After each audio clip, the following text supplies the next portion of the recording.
अगर आप इस कहानी का पहला भाग देखना चाहते हैं तो उसका लिंक मैं आपको डिस्क्रिप्शन बॉक्स में दे दूँगी और साथ में कमेंट बॉक्स में पिन भी कर दूँगी, तो आप वहाँ से भी जाकर देख सकते हैं। रीना ने जैसे ही मानव का चेहरा देखी बोली, मानव तुम। हेलो बैठो, मानव ने सीट की तरफ इशारा करते हुए कहा। मुझे नहीं बैठना, ना ही मुझे तुमसे कोई बात करनी है और ना ही रिश्ता करना है, मैं जा रही हूँ। वो जाने लगी तो मानव ने एकदम उसका हाथ पकड़ लिया। रीना की सांसें मानो रुक गई, धड़कन तेज हो गई। वो थोड़ी देर यूं ही खड़ी रही, फिर उसने पीछे मुड़कर पहले मानव को देखा, फिर उसके हाथ में अपने हाथ को। ओह सॉरी, पर तुम बैठो तो सही, मेरी बात तो सुन लो, अगर रुको तो हाथ छोड़ूंगा, मानव बोला। ओके, जल्दी कहो क्या कहना है, रीना बोली। देखो, मेरी दादी को तुम पसंद हो, उनकी हालत ठीक नहीं है, उस पर उम्र भी हो गई है, मैं उनकी खुशियों के लिए कुछ भी कर सकता हूँ, प्लीज़ तुम हाँ कर दो। लेकिन शादी कोई मजाक थोड़े ही है, हम एक दूसरे को पसंद नहीं करते। चलो ये भी चल जाता, पर हम तो एक दूसरे से नफरत करते हैं। नफरत? मानव ने हैरान होते हुए पूछा। क्यों, तुमने उस वक्त कहा तो था कि तुम मेरी शक्ल नहीं देखना चाहते, ये नफरत नहीं तो क्या है? मानव एकटक उसे देखे जा रहा था, फिर हल्के से बोला, तुम ये बात भुला नहीं सकती। मानो, तुमने कहा कि मेरी शक्ल नहीं देखनी, तो मैंने स्कूल छोड़ा, शहर छोड़ा और फिर ये देश ही छोड़ दिया। इतने साल सबसे दूर रही, सिर्फ एक तुम्हारी इसी बात के कारण, और तुम कहते हो कि मैं ये बात भूल जाऊं। रीना इतना कहकर रो पड़ी। देखो, रो मत, तुम क्यों बचपन की बातें दिल से लगाए बैठी हो, चलो आगे की सोचो, क्या करना है। अगर तू हाँ नहीं कहोगी तो पापा मेरी शादी किसी बिल्डर की बेटी से करवा देंगे जिसे दादी पसंद नहीं करती। इससे वो अंदर ही अंदर घुटकर मर जाएंगी। मुझे फ़र्क नहीं पड़ता, मैंने तो शादी ही करनी है, चाहे तुम हो या कोई और। मानव की बातें सुनकर रीना सोच में पड़ गई। मानव की शादी किसी और से होते वो कैसे देख सकती थी। वो बोली, मुझे भी दादी जी की ही चिंता है। ठीक है, मुझे मंजूर है, पर मेरी कुछ शर्तें हैं। रीना की पहली बात सुन मानव खुश हो गया, पर जब उसने शर्तों की बात की तो वो सुन्न हो गया। फिर बोला, ठीक है, बताओ क्या शर्तें हैं, कोशिश करूँगा उन्हें पूरा करने की। मुझे वक्त दो, कुछ दिन बाद मिलते हैं, तुम्हारी कोई शर्त हुई तो तुम भी बता देना। दोनों ने काफ़ी पी। मानव ने डिनर के लिए पूछा, पर रीना ने साफ जवाब दे दिया, नहीं मुझे भूख नहीं है, चलिए मैं तुम्हें घर छोड़ दूँ। थैंक यू, मैं अपनी कार लाई हूँ। रीना जैसे ही घर में घुसी, खुशी और दादी उसके आसपास मंडराने लगे। खुशी कैसा है, हैंडसम है या ऐसे ही, स्मार्ट है कि लल्लू?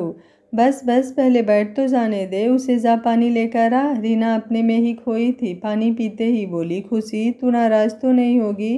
कमाल है, मैं क्यों नाराज़ होऊंगी, तूने मुझे समझा क्या है? वो मानव है। क्या? खुशी तो हैरानी से रीना को देख रही थी। कैसे? वो मानव कैसे हो गया? दादी, तुम्हें वही मिला था इतनी बड़ी दुनिया में? क्यों, क्या कमी है उसमें? कहीं ये तो नहीं कि तेरा उससे चक्कर है? दादी ने खुशी से पूछा। अरे नहीं दादी, मेरा नहीं, रीना और उसका पुराना चक्कर है, पर प्यार का नहीं, दुश्मनी का। क्या? तुमने मुझे पहले क्यों नहीं बताया? जा मेरा फ़ोन उठा कर ला, मैं अभी उसकी दादी को फ़ोन करती हूँ। हाँ, कुछ तो करना ही होगा। खुशी भी दादी का फ़ोन लेने चल पड़ी। तभी रीना बोली, तुम दोनों पहले मेरी बात तो सुन लो। खुशी वहीं से वापस आ गई। बता बता, क्या हुआ? मैंने हाँ कर दी। क्या? खुशी का मुंह खुला का खुला रह गया, पर दादी खुश थी, उन्हें मानव अच्छा लगा था। चलो, जैसी तुम्हारी मर्जी, तुम दोनों खुश होने चाहिए, पुरानी बातों में क्या रखा है। आज मुझे अच्छी नींद आएगी, दादी कहकर अपने कमरे में चली गई। खुशी अभी तक शौक से बाहर नहीं आई थी। रीना ने उसका हाथ पकड़ा और खींचते हुए अपने कमरे में ले आई। देख खुशी, मुझे पता है तू मेरे कारण उससे नाराज़ है, पर मजबूरी है, उसकी दादी की उम्र हो गई है, उस पर वो बीमार है, उन्होंने मुझे पसंद किया है, मानो उनकी खुशी के लिए ये शादी करना चाहता है। उसने मुझे रिक्वेस्ट की, तब मैंने हाँ की। पर क्या? खुशी ने पूछा। मैंने उससे कहा कि मैं शादी करूँगी, पर मेरी भी कुछ शर्तें हैं। ओहो, टीवी सीरियल्स की तरह? क्या शर्त रखी फिर तूने? वही तो तुझसे सलाह करनी है, मैंने उसे कह दिया था सोचकर बताऊंगी, रीना ने कहा। देख, सच बात कहूँ मानो मुझे कभी बुरा नहीं लगा, बस उसने मेरे जान को दुखी किया। तुझे कुछ नहीं तो मुझे कुछ भी नहीं। सुन, मैंने कुछ सोच लिया है, मैं उससे कह दूंगी, वो मुझे हाथ ना लगाए। रीना बोलती जा रही थी, पर खुशी कोई जवाब नहीं दे रही थी। रीना ने देखा खुशी सो गई थी।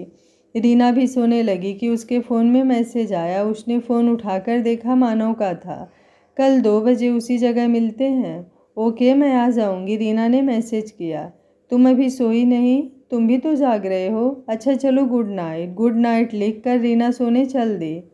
रीना हॉस्पिटल में अपना काम जल्दी जल्दी निपटा रही थी। बार बार घड़ी देख रही थी। उसे मानव से जो मिलना था, ऊपर से बेशक वो दिखाती थी कि वो उससे नाराज़ है, पर मन में वो खुश थी। जीवन में जिसे उसने चाहा वो मानव था। शायद वो किसी और को इतना प्यार कर भी नहीं पाती। उसे अपना शेयर याद आ रहा था। जीवन में जिसे उसने चाहा वो मानव था। शायद वो किसी और को इतना प्यार कर भी नहीं पाती। उसे अपना शेर याद आ रहा था। छोड़ा तुझे तेरी नफ़रत की वजह से, पर मेरे दिल से मोहब्बत नहीं गई। सालों गुजर गए तुझसे बिछड़े हुए, फिर भी दिल से तेरी चाहत नहीं गई। वो खुद ही याद करके मुस्कुरा दी। कीर्ति पास खड़ी उसकी हरकतें देख रही थी। उसने छेड़ते हुए पूछा, डॉक्टर रीना, क्या बात है? आज चेहरे की रंगत ही और है। रीना ने बेख्याली से कहा। कीर्ति को और मस्ती सूझी। बोली, आपसे मिलने कोई आया है? रीना एकदम से उठी। कहाँ? यहाँ क्यों आ गया? कीर्ति जोर से हंस पड़ी। रीना ने शर्माते हुए कहा, देख मैं तेरी सीनियर हूँ, मुझसे ऐसे मजाक ना किया कर। अच्छा जी, ये तो बताओ वो कौन है? कौन? कोई भी तो नहीं। किसकी बात कर रही हो तुम? रीना ने कहा। तभी फ़ोन की घंटी बजी। लेबर रूम से था। रीना ने उठाया। उधर से नर्स ने कहा, हेलो डॉक्टर, इमरजेंसी है, मरीज आई है, उसे दर्द हो रहा है। रीना उसी वक्त लेबर रूम की तरफ दौड़ ली। उसने जल्दी से सर्जिकल गाउन पहना और ऑपरेशन थिएटर में चली गई। उधर मानव ने अपनी सारी मीटिंग कैंसिल करवा दी थी। वो पूरे 2 बजे वहाँ पहुँच गया था। 4 बज गए थे पर रीना नहीं आई। मानव के मन में कई ख्याल आ जा रहे थे। पता नहीं आएगी भी या नहीं। उसने रीना को फ़ोन किया। फ़ोन बज रहा था पर कोई उठा नहीं रहा था। तब कुछ देर और इंतज़ार करने के बाद वो जाने लगा। तभी उसका फ़ोन बजा। उसने देखा रीना का था। हेलो, हाँ मैं बोल रही हूँ, सॉरी एकदम टाइम पर एक केस आ गया, अब फ्री हुई हूँ। अगर हो सके तो कल मिलते हैं। अगर आप फ्री हो तो अभी मिल लेते हैं। असल में मैंने आज की सारी मीटिंग्स कल सेट की है। आप कहो तो हॉस्पिटल ही आ जाता हूँ। ओह कोई नहीं, आप वहीं रहिए, मैं आती हूँ। रीना ने वहां पहुंचकर इधर उधर देखा। मानव अपनी कार से पीठ टिकाए खड़ा था। वो उसे देखती रही। वो उस पोज में बहुत हैंडसम लग रहा था। उसने पास जाकर कहा, सॉरी आपको बहुत इंतज़ार करना पड़ा। नहीं कोई बात नहीं, चलिए अंदर चलते हैं। दोनों चुप एक दूसरे के बोलने का इंतज़ार कर रहे थे। फिर अचानक से दोनों एक साथ बोले, बात ये है। दोनों फिर चुप हो गए। मानव बोला, पहले आप कहिए। देखिए मैं आपसे शादी दादी की खुशी के लिए कर रही हूँ, इसलिए आप मुझसे या मैं आपसे कोई और उम्मीद नहीं रखेंगे। हम एक दूसरे की इज्जत तो करेंगे मगर एक दूसरे के ज़ाती मामले में नहीं बोलेंगे। ओके ठीक है, जैसा तुम्हें ठीक लगे। आपको कुछ नहीं कहना? नहीं, मुझे कोई ज़रूरत नहीं है। दादी को बता दूँ आज? ठीक है, मैं भी सबसे बात करती हूँ। मुझे तुमसे एक बात कहनी है। मेरे मम्मी पापा कार एक्सीडेंट में मरे गए थे। तब खुशी के पापा ने मुझे गोद लिया था। सो मेरे मम्मी पापा सब वहीं हैं। वो आजकल ऑस्ट्रेलिया गए हुए हैं भाई के पास। मुझे उनसे भी बात करनी होगी। तुम करोगी कि मैं करूं? मानव ने पूछा। नहीं, मैं खुद ही कर लूँगी। घर आकर रीना ने खुशी को सारी बात बताई। खुशी को रीना की खुशी से मतलब था। उसे पता था कि मानव ही रीना का प्यार है। दोनों ने पापा को मिलकर फ़ोन किया। जब उन्हें बताया तो वो हैरान रह गए। अभी कुछ दिन तो हुए हैं उन्हें वहाँ से आए हुए। सच कह रही हो? देखो हर बार मजाक अच्छा नहीं होता, पापा ने बोला। पापा सच में, दादी ने बात की थी और रीना ने हाँ कर दी है। लड़का मानो सिंघानिया है, सिंघानिया बिल्डर्स वाला।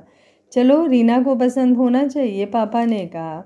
रीना खुद हैरान थी कि ये सब इतनी जल्दी कैसे हो गया। उसे यहाँ आए अभी कुछ महीने ही हुए हैं और उसकी मानव से शादी हो रही है। कहाँ तो वो 10 साल मानव के कारण परेशान रही, कहाँ अब उससे शादी कर रही है। याद आते ही उसे खुद पर गुस्सा आया कि क्यों इतनी आसानी से मान गई। तब उसने मन में मानव को सबक सिखाने की सोची। खुशी ने रीना को कहा, रीना तुमसे मुझे भी कुछ कहना था, कहकर उसने एक सूट निकाल कर रीना के आगे रख दिया। वाह, ये मेरे लिए लाई, कलर और डिज़ाइन बहुत अच्छा है, थैंक यू, कहकर रीना जैसे ही सूट उठाने लगी खुशी ने उससे पकड़ लिया। ये मुझे किसी ने गिफ्ट दिया है। गिफ्ट तुझे किसी ने? चल क्या रहा है भाई, हमारे सामने ही कोई हमारी जान लिए जा रहा है। कौन है? रीना ने शायराना अंदाज में कहा। वो नीलेश। नीलेश वो मॉल वाला, उससे कब तेरी दोस्ती हो गई? मुझे बताया भी नहीं। मुझे खुद पता नहीं चला। उसने अपनी गर्लफ्रेंड की बातें करते करते कब मुझे गर्लफ्रेंड बना लिया पता ही नहीं चला। और हाँ, तुझे कब बताती, तेरे इसकी गाड़ी तो पुरानी खटारा से एकदम मेट्रो बन गई। तुझे अपने मानो से फुर्सत ही नहीं थी, आज मौका मिला तो बता दिया। रीना और मानो की सगाई का दिन आ गया। सगाई बड़े पैलेस में हो रही थी। बहुत बड़ी बड़ी हस्तियां बुलाई थी। मानव आए हुए मेहमानों को मिल रहा था। रीना के परिवार वाले आ गए। उसके पापा और अमर भैया भी 2 दिन पहले आ गए थे। रीना ने उन दोनों को मानो से मिलवा दिया। उन्हें मानो पसंद आया था। तब खुशी ने आकर बताया कि रीना तैयार है। मानो उसे लेने गया। रीना ने रॉयल ब्लू कलर का गाउन पहना हुआ था और मानो ने सेम कलर का कोट पैंट। जब रीना मानो की तरफ मुड़ी तो दोनों एक दूसरे को देखते रह गए। मानो ने रीना को कभी इस तरह तैयार हुए नहीं देखा था। मानो ने अपना हाथ बढ़ाया पर रीना नज़रअंदाज करते हुए आगे बढ़ गई। तब मानो ने थक्के से उसका हाथ पकड़ लिया। रीना ने छुड़ाने की कोशिश की पर मानो ने नहीं छोड़ा। दोनों स्टेज पर पहुंचे और एक दूसरे को रिंग पहनाई। फिर दोनों सामने रखे सोफे पर बैठ गए। मानो ने अभी रीना का हाथ पकड़ रखा था। सब लोग आकर फोटोज खिंचवा रहे थे। रीना बार बार हाथ छुड़ाने की कोशिश कर रही थी। उसने धीरे से मानो से कहा, मेरा हाथ छोड़ दो, दर्द कर रहा है। हाथ छोड़ने के लिए थोड़े ही पकड़ा है, मानो ने शरारत से कहा। रीना हैरान रह गई। उसने मानो का ये रूप नहीं देखा था। सब कुछ अच्छे से हो गया। रीना ने कई बार चाहा कि वो मानो से बदला ले, उसे भी सबके सामने बेइज्जत करे, पर उसका दिल नहीं माना। उसने पहले सोचा था कि वो सगाई वाले दिन वहाँ आएगी ही नहीं, सब मानो और उसके परिवार की बेइज्जती करेंगे, पर दूसरे ही पल ये ख्याल निकाल दिया। पार्टी में खुशी ने पापा को नीलेश से मिलवाया। नीलेश सारी पार्टी में उनके साथ ही बैठा रहा। उन्हें वो भी ठीक लगा। उन्होंने अमर से कहा, देख ले, तुझसे छोटी है पर दोनों की शादी हो जाएगी, तू भी कर ले। घर आकर भी सभी पार्टी की बातें ही करते रहे। उनकी शादी की तारीख भी तय हो गई थी। अगले महीने की 20 तारीख को थी। दिन जल्दी जल्दी बीतते गए और फिर वो दिन भी आ गया जब शादी थी। मनो ने रवि से पूछा, सब तैयारियां हो गई? यस सर, सब तैयार है। आज शादी और कल रिसेप्शन। 2 दिन के फंक्शन का सब इंतज़ाम कर दिया है मैंने। जिस हॉल में आज शादी है उसी में कल पार्टी है। बेवकूफ़, ये तो मुझे पता ही है, मैंने खुद तो हॉल बुक कराया है। मैं तो अपने सीक्रेट प्लान के बारे में पूछ रहा हूँ। सब हो गया ना? मानव ने गुस्से से धीमी आवाज़ में कहा।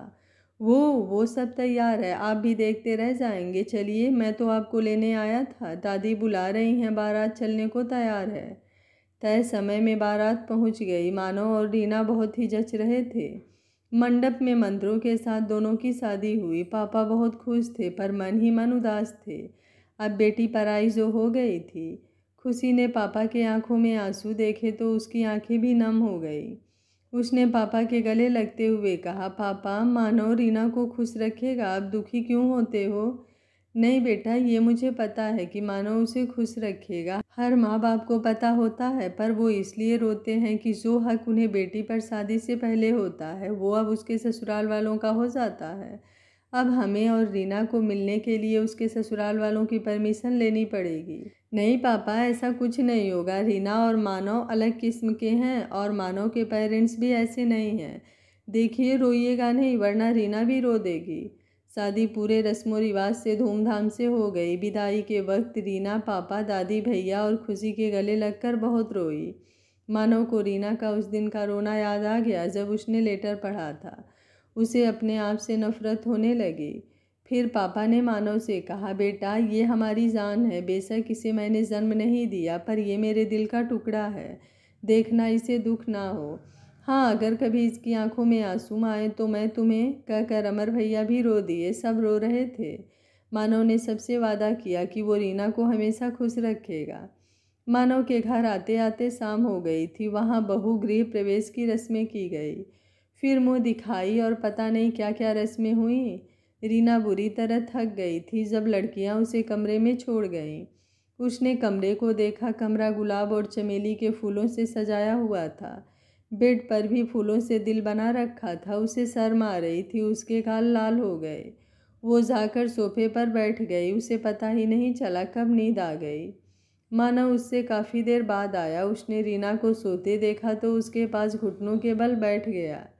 वो रीना को देखकर सोचने लगा, मैंने कभी नहीं सोचा था कि तुम मुझे मिल जाओगी। तुम्हें इस तरह सोते हुए देखने का सपना था मेरा। अब तुम मेरी हो, सिर्फ मेरी। मानव ने उसके चेहरे से बालों को हल्के से पीछे किया। रीना को जैसे किसी के होने का एहसास हुआ। उसने आंखें खोली। उसके सामने मानव का चेहरा था। वो देखती ही रह गई। मानव ने कहा, यहाँ क्यों सोई हो? बेड पर सो जाओ, पहले ही थकी हुई हो, पीठ में दर्द हो जाएगा। वो बेड पर, रीना इतना कहकर चुप हो गई। मानव ने बेड की तरफ देखा। उसने अपनी धड़कन को काबू में रखते हुए कहा, ये दादी भी ना रस्मों के नाम पर पता नहीं क्या क्या करती हैं। इतना कहकर उसने फूलों वाली चादर उठाकर साइड पर रख दी। नीचे दूसरी चादर बिछा दी। उसने रीना से कहा, लो अब ठीक है। रीना अभी भी झिझक रही थी। तब मानव ने कहा, मैं सोफे पर सो जाऊंगा, कहकर उसने तकिया उठा लिया। फ़ोन की घंटी ने रीना को जगा दिया। रीना ने नंबर देखा, हॉस्पिटल से फ़ोन था। उसने जल्दी से फ़ोन उठा लिया। हेलो कीर्ति, क्या बात है? डॉक्टर रीना, आपको फ़ोन नहीं करना था पर मजबूरी है। एक सीरियस केस आया है। 7th मंथ की प्रेग्नेंट लेडी कार एक्सीडेंट में घायल हो गई है, जुड़वा। अभी वो बोल ही रही थी कि रीना ने फ़ोन काट दिया। वो जल्दी से उठी और वॉशरूम में कपड़े बदले। 5 मिनट में वो जाने के लिए तैयार हो गई। वो जैसे ही ड्रेसिंग रूम से बाहर आई, सामने मानव खड़ा था। वो फ़ोन की आवाज़ सुनकर जाग गया था। वो हॉस्पिटल में इमरजेंसी है, रीना ने कहा। चलो मैं छोड़ आता हूँ। नहीं, मैं कार ले जाऊँगी। रात के 3 बज रहे हैं, मैं तुम्हें अकेले नहीं जाने दूँगा। फिर रुक कर बोला, दादी मुझे नहीं छोड़ेंगी अगर तुम्हें अकेले जाने दिया तो। ओके चलो। वो आधे घंटे में हॉस्पिटल पहुंच गए। रीना कार से उतरकर अंदर भाग गई। उसने एक बार भी पीछे मुड़कर नहीं देखा। मानो कार साइड में करके उसमें ही बैठा रहा। सुबह करीब 5:30 बजे रीना अंदर से निकली। वो टैक्सी के लिए इधर उधर देख रही थी कि उसकी नज़र मानो की कार पर पड़ी। वो पास आई तो देखा मानो सो रहा था। उसने नॉक किया तो मानो ने आँख खोल कर उसकी तरफ देखा। उसने दरवाजे का लॉक खोल दिया। रीना ने बैठते ही कहा, तुम वापस क्यों नहीं गए? मैं टैक्सी करके आ जाती। तुम्हें बताया तो था वो दादी। लेकिन अगर मैं ना आती तो मैं कॉल करके पूछ लेता। अच्छा चलो, अगर नींद आ रही है तो कार मैं चला लेती हूँ। नहीं, मैं चला लूँगा, वैसे भी तुम थक कर आई हो। सब ठीक है अब? पहले रीना सोचने लगी कि ये क्या पूछ रहा है। फिर उसे समझ आया कि केस के बारे में पूछ रहा है। वो बोली, हाँ सब ठीक है। वो बुरी तरह जख्मी थी पर हमने ऑपरेशन करके बच्चे और उसे दोनों को बचा लिया। ट्विंस है, एक लड़का एक लड़की। प्री मैच्योर होने के कारण उन्हें निकू वार्ड में रखा गया है। गुड, अब जाकर रेस्ट कर लेना, शाम को पार्टी है। फिर रीना ने आंखें बंद कर ली। घर आने पर मानो ने उसे जगाया। वो अंदर आए तो देखकर हैरान रह गए। सभी मम्मी पापा भैया भाभी और दादी लिविंग रूम में बैठे थे। सभी उन्हें देखकर उनके पास दौड़े। कहाँ थे तुम दोनों? हम कब से ढूंढ रहे हैं। तुम्हारा फ़ोन भी घर में है। और रीना उठा नहीं रही थी। हम बहुत डर गए थे, कहकर दादी ने दोनों को गले लगा लिया। सॉरी दादी, मेरी गलती है। असल में हॉस्पिटल में इमरजेंसी हो गई थी, मुझे जाना पड़ा। मानो मेरे साथ था। कोई नहीं बेटा, आगे से बता दिया करो। अरे हाँ, अपने घर फ़ोन कर लो, हमने उन्हें फ़ोन किया था, वो भी परेशान होंगे। रीना ने फ़ोन ऑन किया तो देखा कि 20 मिस कॉल थी। उसके पापा को फ़ोन लगाया। रीना, कहाँ है बेटे तू? और मानव कहाँ है? पापा ने पूछा। सॉरी पापा, मुझे नहीं पता था ऐसा हो जाएगा। असल में हॉस्पिटल से फ़ोन आया था, इमरजेंसी थी। मानव मेरे साथ गया था। अच्छा चलो, अब आप सब आराम करो। ठीक है बेटा, घर में किसी को बता कर जाया करो। कितनी परेशानी हुई सबको, पर एक बात की खुशी है बेटा कि सभी तुम्हें बहुत प्यार करते हैं। एक बाप के लिए इससे बड़ी कोई खुशी नहीं होती कि उसकी बेटी को ससुराल में माँ के जैसा प्यार मिले। पापा ने आंखें पोंछते हुए कहा। पापा, आप भी ना कल से रोए जा रहे हो। कुछ आंसू मेरे विदाई के लिए भी बचा लो। चलो मैं चली सोने। रीना और मानव ने तो नींद ही उड़ा दी थी। मैं भैया को भी फ़ोन कर देती हूँ, आप भी आराम कर लो, खुशी ने उबासियाँ लेते हुए कहा। सिंघानिया मेंशन।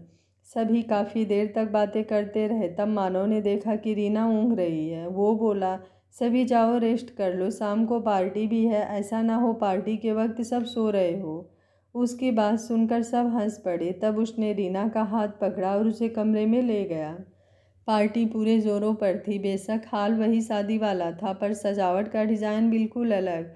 जहाँ शादी का डिज़ाइन ट्रेडिशनल था तो आज मॉडर्न। सभी लोग आए हुए थे। रवि सारा बंदोबस्त देख रहा था, मानो रीना को सबसे मिलवा रहा था। उसने रीना का हाथ पकड़ रखा था। रीना को हैरानी हो रही थी कि जब से शादी हुई है मानो उसका हाथ ही नहीं छोड़ता। इसके टोकने पर कह देता कि छोड़ने के लिए थोड़े ही पकड़ा था। शादी की शर्तें सब भूल गया, जब देखो अपनी मनमर्जी करता है। सब पार्टी एंजॉय कर रहे थे, तभी रवि स्टेज पर आकर बोला, लेडीज एंड जेंटलमैन, आज के इस अवसर पर पेश है एक अनोखी लव स्टोरी। सब स्टेज के आगे रखी कुर्सियों पर बैठ जाइए। जी हाँ आप, अंकल आप, अरे आप जी, आप भी आ जाइए। लो शुरू करते हैं। बात 2009 की है, हिमाचल के चंबा शहर के एक स्कूल की। ध्यान से देखिए। सभी कुर्सियों पर बैठ गए। रीना और मानो सबसे आगे बैठे थे। मानो ने अभी रीना का हाथ पकड़ रखा था। रीना रवि की बात सुनकर हैरान थी। उसने मानो की तरफ देखा, मानो मुस्कुरा दिया। तभी पर्दा उठा। स्कूल ड्रेस में दो लड़कियां बुक्स उठाए जा रही थीं कि तभी एक लड़का उनसे टकराता है। एक लड़की जिसके हाथों से बुक्स गिर जाती है कहती है, देख के नहीं चल सकते क्या? लड़का सॉरी कहते हुए उसे उठाता है। फिर मैडम कहती हैं, रितु ये न्यू एडमिशन है, इसे अपनी क्लास में ले जाओ। सीन यहीं ख़त्म हो जाता है। पर्दा गिरता है। रवि फिर आता है। इस तरह उन दोनों की मुलाकात हुई। अब देखिए उनकी मोहब्बत कैसे परवान चढ़ती है। रीना ने मानो से गुस्से में पूछा, ये सब क्या है मानो? तुम देखती जाओ, सब पता चल जाएगा। मानो ने उसके हाथ को और कसकर पकड़ लिया। पर्दा फिर उठा। अब क्लासरूम का दृश्य था। सभी बच्चे इधर उधर घूम रहे थे, बस वो अकेला लड़का किताब खोले पढ़ रहा था। लड़की उसके पास जाती है, बिक्की लंच टाइम है, चलो कुछ खा लो। नहीं मैं लंच नहीं करता कहकर वो फिर बुक पढ़ने लगा। अच्छा ये लेज ही खा लो। बिक्की ने 2 पीस लिए, थैंक यू कहकर वो उठकर चला गया। देखा उसने चिप्स ले लिए। रिया मैंने कहा था ना कि वो मेरी बात नहीं मोड़ेगा, रितु ने खुश होते हुए कहा। हाँ लगता तो ऐसा ही है, वो भी तुम्हें पसंद करता है। जब भी कोई काम होता है बस तुम्हें ही बुलाता है, तुम्हारे सिवा स्कूल में किसी लड़की को नहीं बुलाता। तुम्हें पता है इसने उस शीला को भी मना कर दिया, बड़ी आई थी तैयार होकर, रिया ने कहा। दोनों हंस पड़ती है। तभी एक लड़की आकर कहती है, रितु तुम्हें म्यूजिक टीचर बुला रही हैं।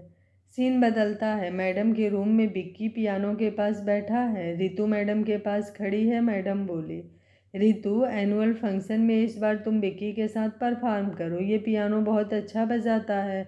गाना तुम मिलकर तय कर लो। बिक्की तुम कोई गाना बजा कर दिखाओ। बिक्की ने गाना बजाया, सलामे इश्क मेरी जान। ये ठीक नहीं, कोई और बजाओ, मैडम ने कहा। बिक्की ने फिर बजाया, छूकर मेरे दिल को, किया तूने क्या इशारा। नहीं ये भी जेंट्स की आवाज़ है, चलो ऐसा करो तुम मिलकर सलाह कर लो, मैडम कहकर चली गई। बिक्की बोला, मुझे पुराने गाने ज़्यादा अच्छे से आते हैं।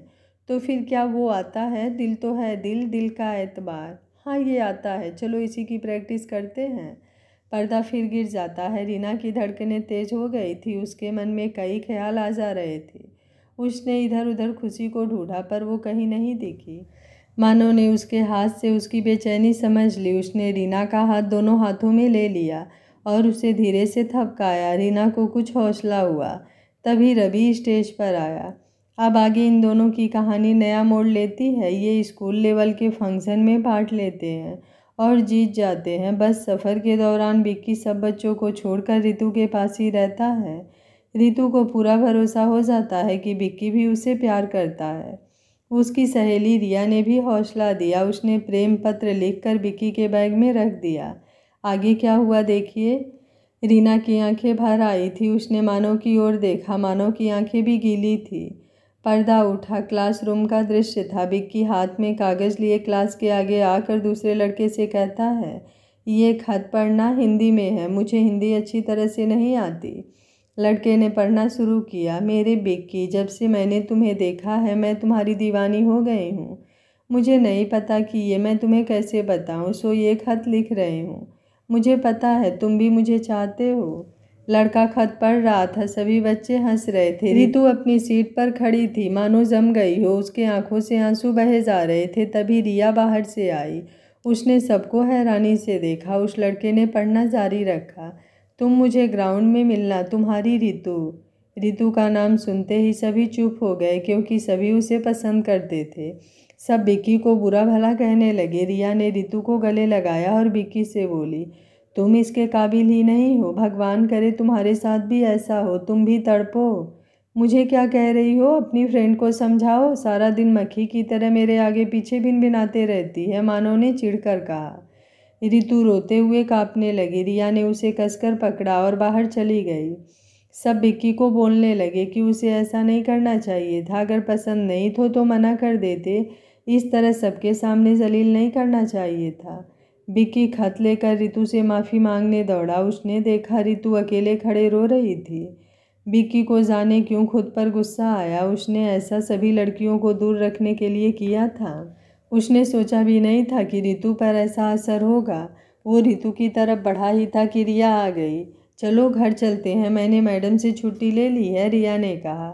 पर्दा गिर जाता है। रीना की आंखों से आंसू लगातार बहने लगे, रोके नहीं रुक रहे थे। मानो ने रुमाल निकालकर उसके आंसू पोंछे। अब और नहीं रोने दूंगा, कहकर उसने हल्के से रीना के कंधे पर थपथपाया। रीना ने आंसू पोंछकर मानो की ओर देखा। वो भी अपनी आंखें साफ कर रहा था। रवि ने फिर आकर कहा, रितु उसके बाद स्कूल नहीं आई। विक्की माफ़ी मांगने के लिए उसका इंतज़ार करता रहा। फिर ये इंतज़ार बढ़ता गया। 10 साल बाद दिल्ली के एक होटल में पर्दा उठता है। खुशी रितु के रूप में अंदर आती है। वो अंदर से बाहर जा रहे नीलेश विक्की के रूप में टकरा जाती है। वो कहती है, देख कर नहीं चल सकते? सॉरी, आपको लगी तो नहीं? दोनों ने एक दूसरे को देखा तो देखते रह गए। फिर विक्की कुछ कहता है, उससे पहले ही रितु भाग जाती है। फिर पर्दा गिरता है और खुलता है। इस बार एक बुजुर्ग औरत रितु से कहती है, देखो ये होटल है, मेरी फ्रेंड का पोता वहाँ तुम्हें मिलेगा, अच्छी तरह बात करना। दादी आप भी ना 100 बार यही बात कह चुकी हो, आप भरोसा रखें। पर्दा गिर के एक बार फिर उठता है। किसी होटल का सीन है। विक्की टेबल पर बैठा फ़ोन कर रहा है। जी मैं पहुंच गया, आप कहाँ हैं? मैं भी आ गई बस। जैसे ही वो पास पहुंची विक्की को देखकर हैरान रह जाती है। तुम मेरी दादी की फ्रेंड के बेटे हो? हाँ, मुझे दादी ने भेजा है। नहीं, मुझे ये शादी नहीं करनी, कहकर रितु उठकर जाने लगी। विक्की ने हाथ पकड़कर रोक लिया। बोला, देखो मैं अपनी दादी की खुशी के लिए ये शादी करना चाहता हूँ। प्लीज़ मेरी दादी की खातिर हाँ कर दो। क्या करूँ, उन्हें सिर्फ तुम ही पसंद हो। फिर पर्दा गिर जाता है। रवि आकर कहता है। इस तरह वो दोनों 10 साल बाद फिर मिलते हैं और किस्मत कहें या रब की मर्जी, दोनों की शादी हो जाती है। सभी तालियां बजाने लगते हैं। रवि सबको शांत कराते हुए कहता है, रुकिए, अभी क्लाइमेक्स तो बाकी है। पेश है आपके सामने इस कहानी के रितु और विक्की। सब दिल थाम कर बैठे हैं। मानो रीना को स्टेज पर ले जाता है। सारा हाल तालियों से गूंज उठता है। मानो रीना का हाथ पकड़कर उसकी तरफ देखते हुए कहता है, रीना मैंने सपने में भी नहीं सोचा था कि ऐसा होगा, तुम मेरी हो जाओगी। उस दिन मैंने तो बस लड़कियों को खुद से दूर रखने के लिए ऐसा किया था। मुझे नहीं पता था कि तुम मुझसे दूर हो जाओगी। तुम्हारे जाने के बाद मुझे एहसास हुआ कि मैं तुम्हें कितना प्यार करता हूँ। मुझे माफ़ कर दो। रीना ने भरी आंखों से आंसू पोंछते हुए कहा, मैंने तुम्हें कब का माफ़ कर दिया। अगर किया ना होता तो तुमसे शादी थोड़े ही करती। असल में मेरे दिल में तुम्हारे प्यार की चाहत तुम्हारे दिए दर्द से कहीं ज़्यादा थी। इस मौके पर एक शेर कहूँ जो मैंने तुम्हारी याद में लिखा था। छोड़ा तुझे तेरी नफ़रत की वजह से, पर दिल से तेरी मोहब्बत नहीं गई। सालों गुजर गए तुझसे बिछड़े हुए, फिर भी दिल से तेरी चाहत नहीं गई। मानव ने सुनते ही उसे गले लगा लिया और उसके कान में कहा, आई लव यू। रीना ने भी शर्माते हुए जवाब दिया, आई लव यू टू। दोनों के परिवार वाले बहुत खुश थे। खुशी और पापा की आंखों में खुशी के आंसू थे। सब जोर जोर से ताली बजाने लगे। ये छोटी सी प्यारी सी कहानी आपको कैसी लगी, आप मुझे अपनी राय कमेंट बॉक्स में ज़रूर दीजिएगा। अगर आपको कहानी अच्छी लगी है तो ऐसी ही प्यारी कहानियाँ सुनने के लिए मेरे चैनल को सब्सक्राइब कर लीजिएगा। Thank you for watching. मिलते हैं एक और प्यारी सी नई कहानी के साथ।